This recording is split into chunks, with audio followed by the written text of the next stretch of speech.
Café Jurídico, episodio 17.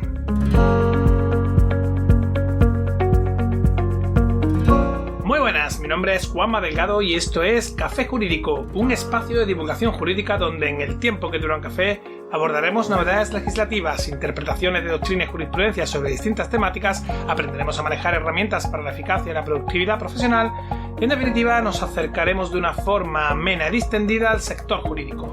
¡Comenzamos!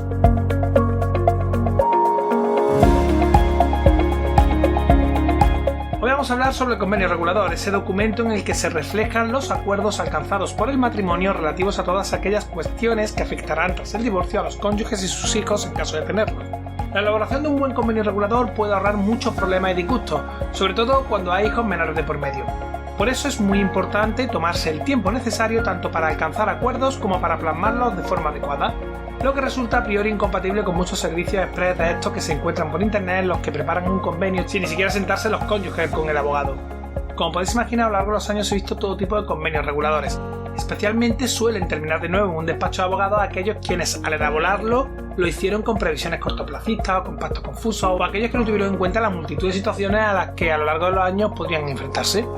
A ver, no se trata de que el convenio regulador contemple todas y cada una de las opciones habidas por haber, porque ello ni es factible, ni práctico, ni operativo. Pero sí que por experiencia deben quedar reguladas de manera clara y precisa muchas cuestiones que, por desgracia, en la práctica me demuestra que no siempre sucede. Por eso hoy vamos a ver el contenido que debe tener un convenio regulador y las principales consideraciones que debemos tener en cuenta de cara a su elaboración, tanto a nivel personal, si es que estás pensando en divorciarte, como a nivel profesional. Pero antes, cafejurídico.es, nuestra página web desde la que podrás acceder a todos los episodios que hemos emitido hasta la fecha, escucharnos por series temáticas y, por supuesto, enviarnos tus dudas legales, pedir que tratemos un asunto concreto o mandarnos tu opinión. ¿Que no sabes cómo hacerlo? Te lo explico en un segundo. Desde el menú principal de cafejurídico.es pulsas consultar y ya está, ya puedes escribirnos. ¿Te animas? Ya estamos preparando un episodio en el que contestaremos a todas las preguntas que nos estáis haciendo llegar, como una especie de consultorio, pero aún necesitamos algunas cuestiones más para poder dedicar un programa entero a resolver vuestras dudas, de ahí que siempre os invitemos a hacerlo. Otra posibilidad que habíamos pensado era la de resolver en cada episodio algunas preguntas y dosificándolas a lo largo del tiempo. La verdad es que aún no tenemos muy claro el formato que finalmente le daremos. ¿Qué pensáis que es mejor? En fin, mandadnos vuestras dudas legales y vuestra opinión al respecto de cómo debemos enfocar esta especie de consultorio. Ya sin más nos adentramos en el tema en cuestión de los convenios reguladores y para ello vamos a definir qué es un convenio regulador y según la RAE, la Real Academia Española y el Consejo General del Poder Judicial, es un negocio jurídico familiar de carácter mixto por intervenir los particulares y la autoridad judicial que tiene por finalidad regular los efectos de las situaciones de crisis del matrimonio. El Tribunal Supremo, por su parte, sostiene que es un negocio jurídico de familia que, de acuerdo con la autonomía de voluntad de los afectados, puede contener tanto pactos típicos como atípicos. Estas definiciones la verdad es que son un poco confusas. En definitiva, y de una forma un poco más amigable, el convenio regulador es el documento mediante el cual las personas que se van a divorciar pactan o acuerdan las condiciones relativas a la ruptura del vínculo matrimonial, como pueden ser las cuestiones económicas o aquellos asuntos que están relacionados con los hijos. Se trata por tanto de un acuerdo bilateral por parte de los cónyuges respecto de los efectos jurídicos de la ruptura del matrimonio sobre determinadas cuestiones. ¿Que sobre qué cuestiones en concreto? Pues para eso tenemos que acudir al artículo 90 del Código Civil, que nos dice que el convenio regulador deberá contener como mínimo, y siempre que resulte aplicable al caso en cuestión, los siguientes extremos.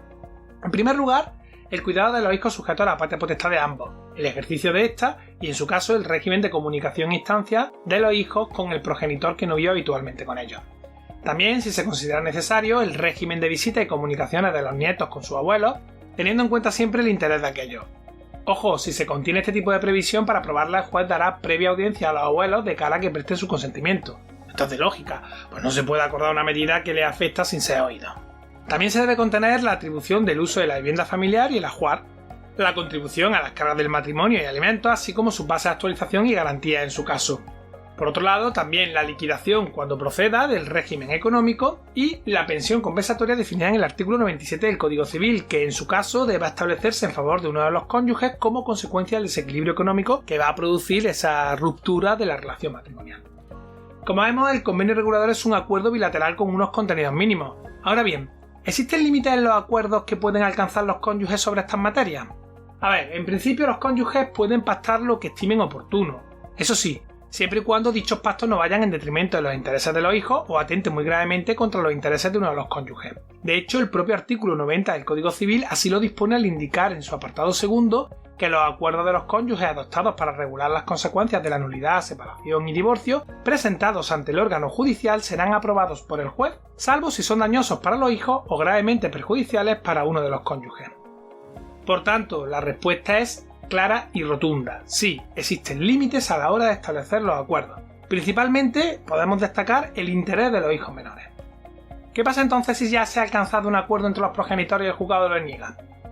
Bueno, lo primero que tenemos que saber es que la denegación de uno o varios acuerdos habrá de hacerse mediante resolución motivada, y en este caso los cónyuges deberán someter a la consideración del juez una nueva propuesta para su aprobación.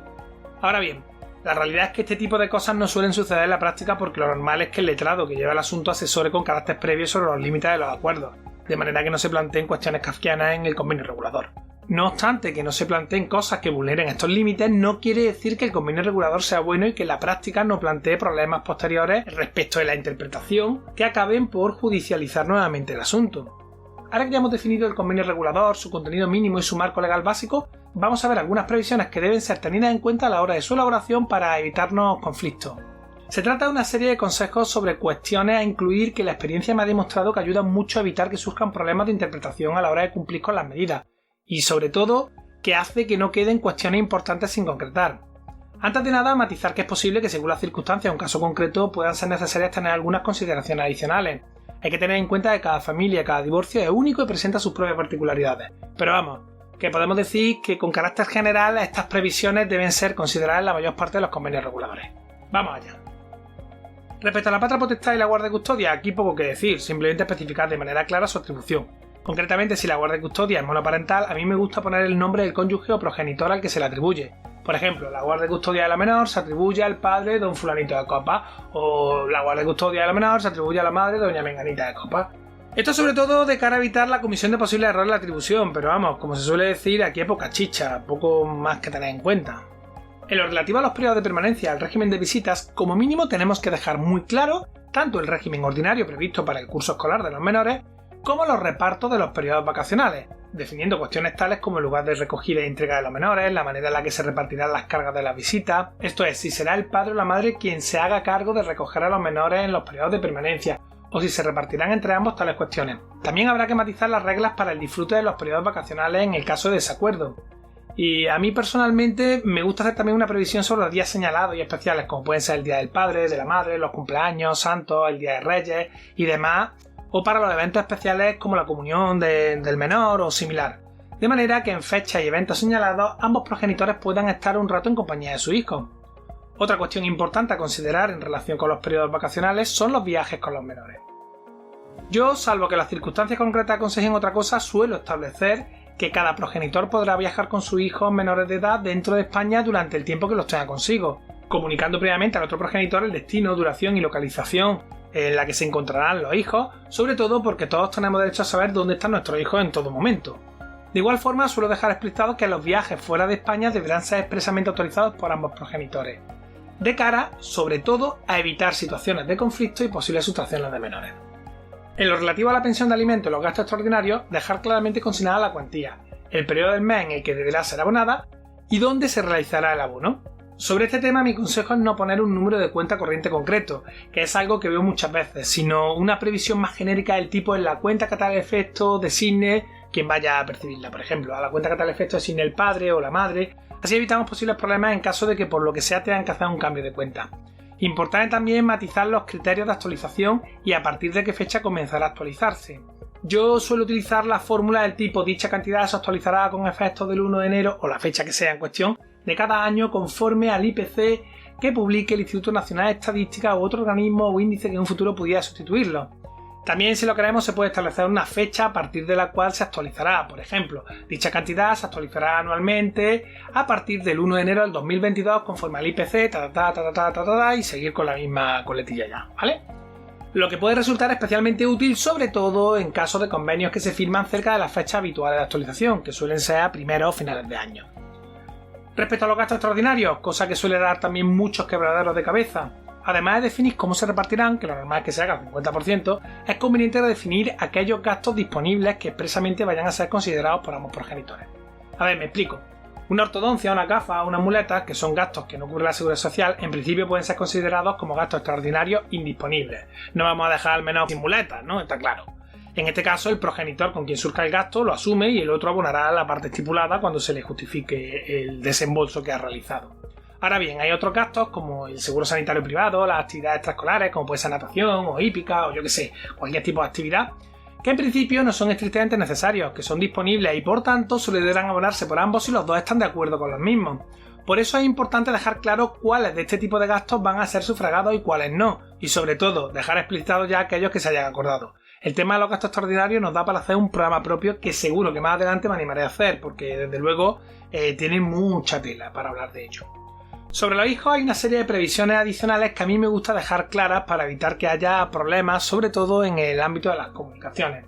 Como decía antes, hay que ver cada caso concreto, pero a modo de regulación general yo suelo incluir un apartado sobre comunicaciones con los hijos en el que explico que el progenitor con quien se encuentren los menores favorecerá al menos una vez al día la comunicación telefónica de estos con el otro progenitor y que en general el progenitor con quien no se encuentren los menores podrá comunicarse con ellos por cualquier medio siempre que lo considere oportuno y que respete el horario escolar y de descanso tanto de los menores como del otro progenitor, sin que ello sirva tampoco para hacer un uso abusivo de las llamadas telefónicas u otras comunicaciones por parte de quien no se encuentre con los menores. Que hay quien, si no le previene, llama para todo tipo de minucia a lo largo del día. Ya te digo, yo lo que suelo es dejar reguladas las comunicaciones para evitar los abusos al respecto, ya sea para prevenir dificultades en la comunicación diaria con los hijos, o para todo lo contrario, para que no se esté haciendo un uso abusivo de dichas comunicaciones que llegue a importunar realmente la vida. Otra de las previsiones que me gusta dejar realizadas es la relativa a las pautas a seguir en caso de hospitalización y enfermedades de los menores. Yo suelo poner por defecto que cada progenitor deberá comunicar inmediatamente al otro cualquier enfermedad, accidente, hospitalización y cualquier otra circunstancia que afecte a la salud de su hijo. Por otro lado, recomiendo también establecer en el convenio que los progenitores tengan prioridad sobre otras personas para cuidar a los hijos menores en caso de enfermedad, lo que es muy útil cuando el progenitor con quien se encuentre pasando el periodo no pueda realizar el cuidado del menor. En síntesis, se trata de evitar que los niños estén acompañados por terceras personas cuando se encuentren enfermos y el otro progenitor tenga disponibilidad para hacerse cargo de ello. También me gusta dejar otro apartado con previsiones para incidencias varias, en el que suelo dejar establecido que ambos progenitores deberán comunicarse cualquier incidencia significativa en la vida, salud o ocio de los menores, así como que mientras que sean los hijos menores deberán informarse de posibles cambios de domicilio con una cierta antelación. Yo suelo poner 30 días, pero vamos, que el objetivo principal es que uno sepa en todo momento dónde viven su hijo. Hay que hablar también sobre la atribución de la vivienda familiar, que aquí lo principal es dejar claro si hay o no una limitación en dicha atribución, y en su caso hasta cuándo se atribuye. Ojo, si se atribuye sin más a los hijos menores y no se dice nada al respecto, la atribución cesará al cumplimiento de la mayoría de edad del último hijo. De ahí que muchas veces encontremos coletillas como que la atribución será hasta que los hijos alcancen la independencia económica, lo que hoy en día en España puede ser a los 30 años o como se están poniendo las cosas, vete tú a saber. De ahí que sea muy importante tener esto en cuenta. Otra cuestión, la pensión compensatoria.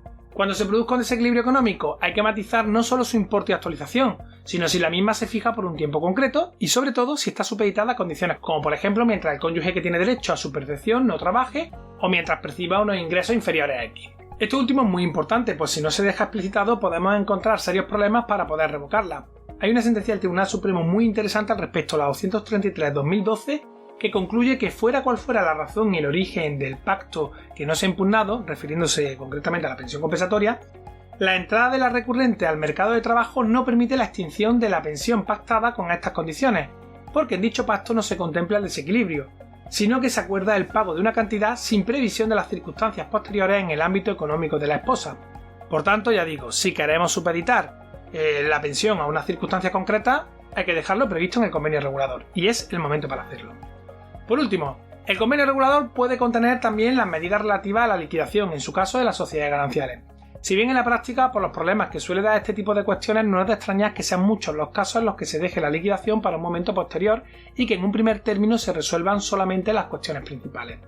A partir de aquí podemos hacer todo tipo de previsiones y pactos, como meter qué pasa con la hipoteca, con los vehículos, en fin, y con todos los bienes hasta la liquidación. Pero hay que tener en cuenta que este tipo de cuestiones pueden no ser susceptibles de ejecución aun cuando conste en el convenio regulador y se convalide el mismo a nivel judicial, tema que nos da también para hacer otro programa por sí solo. Como veis, son muchas las cosas a tener en cuenta a la hora de hacer el convenio para evitar problemas y dolores de cabeza innecesarios. Por eso, si te estás divorciando o vas a hacer un convenio para alguien, asegúrate de dejar vistas todas estas cosas, que de verdad pueden ahorrar muchos malentendidos. Ya tenemos el convenio preparado con todas estas previsiones y ambos cónyuges lo han firmado. ¿Cuándo entran en vigor las medidas? Que esto también es algo que da muchos problemas. En principio, como acuerdo que es, tiene validez de que ambas partes así lo estipulan. Quiero decir, si yo me pongo de acuerdo con alguien para algo, dicho acuerdo es válido desde el momento en que así lo establecemos. Por tanto, si ambos cónyuges asesorados por letrado conjunto o por dos letrados, uno para cada uno, alcanzan un acuerdo, nada impide que ese acuerdo se aplique de inmediato una vez alcanzado, aun cuando todavía no se haya ratificado en sede judicial. De hecho, es preferible que los cónyuges sigan las pautas establecidas en el convenio a la ausencia de reglas o el establecimiento de unas reglas especiales para el periodo que va desde la firma del convenio hasta la obtención de la sentencia. Precisamente el convenio está para eso, para establecer unas normas concretas que regirán en lo sucesivo tras la ruptura. No obstante, como ya he dicho en varias ocasiones, cada asunto es único y tiene que ser analizado como tal. Ahora bien, hay que tener en cuenta una cosa, que el acuerdo entre ambos sea válido y pueda empezar a aplicarse no significa que tenga fuerza ejecutiva. Me explico. Es válido porque ambas partes así lo estipulan, pero hasta su ratificación en sede judicial, si una de las partes se retracta del acuerdo, dejaría de serlo, y habría que ver si se puede alcanzar un nuevo acuerdo o si hay que acudir a la vía contenciosa para que sea el juez quien fije las medidas. Hasta aquí el programa de hoy. Toca irse no sin antes agradecer el feedback, valoración y comentarios en iTunes, iVoox, Spotify y YouTube. Suscríbete, recuerda que emitimos programa los martes y jueves a las 4:30 de la tarde. En la nota del programa de hoy podrás descargarte la sentencia del Tribunal Supremo a la que hemos hecho alusión y, lo más importante, un formulario con todas las cosas que debes tener en cuenta a la hora de realizar un convenio. Como siempre, las descargas están solo disponibles de nuestro sitio web cafejurídico.es, donde también puedes escuchar todos los programas que hemos emitido hasta la fecha. Muchas gracias por tu tiempo, nos vemos el próximo jueves día 28 de mayo, donde, un día más, acompañados de un café, nos acercaremos de una forma amena y distendida a las novedades y cuestiones del sector jurídico. Entre tanto, cuídate mucho y adiós.